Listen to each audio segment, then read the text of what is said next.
hand is called the K position. Start with the feet at the 45-degree angle, shoulder width apart, as in step 7. The right hand is by the right shoulder. Now reach straight up as high as possible, then slightly flex the elbow. Keep the hand directly above the power line. Now the open hand is facing third base. The left hand is pointing towards home plate. Let the right wrist become limp so that the hand flops down towards third base. Bring the elbow back towards second base as far as possible while still keeping it flexed or increasing the amount of flex a bit. Make a large 1/4 circle with the elbow. When the arm is pointed back towards second base, you are right where you started for step 7, and then finish as in step 7. In this step, concentrate on having the right elbow make a large half circle. The hand lags slightly behind, and the amount of flex in the elbow increases until the upper arm is pointing straight down, at which point the hand whips past the hip, and then the hip closes and the pitcher continues to follow through. The pitcher should feel the limp wrist snap at the bottom of the circle or just slightly after that. Getting that feeling provides good feedback that the whip is being executed properly. Now, in a real pitch, when the arm reaches the K position, the wrist will be extended straight up and not flopped over. But the wrist at that point is being pulled up due to centrifugal force, not because of any direct involvement of the muscles controlling the wrist. Starting with a flopped over wrist in the K position is best because it reinforces that limpness.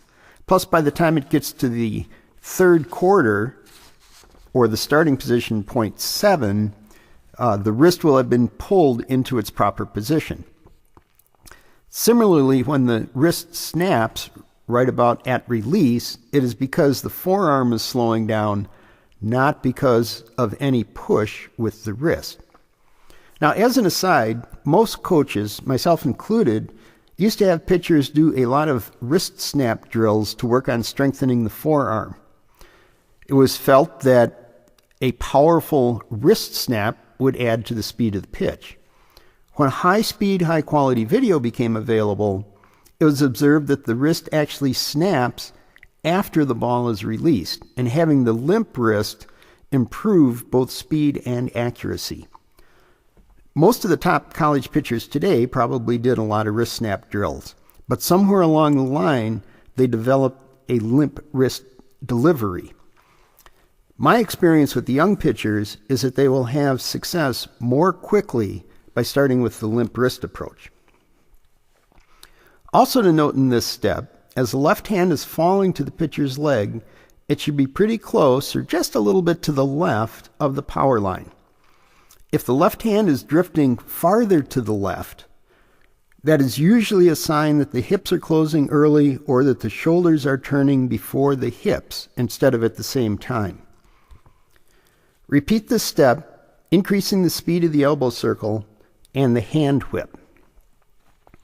By the way, this starting position is called the K position. The arms and legs kind of form the letter K, and K is the abbreviation used to record a strikeout when keeping score. There are many, many drills that start from the K position.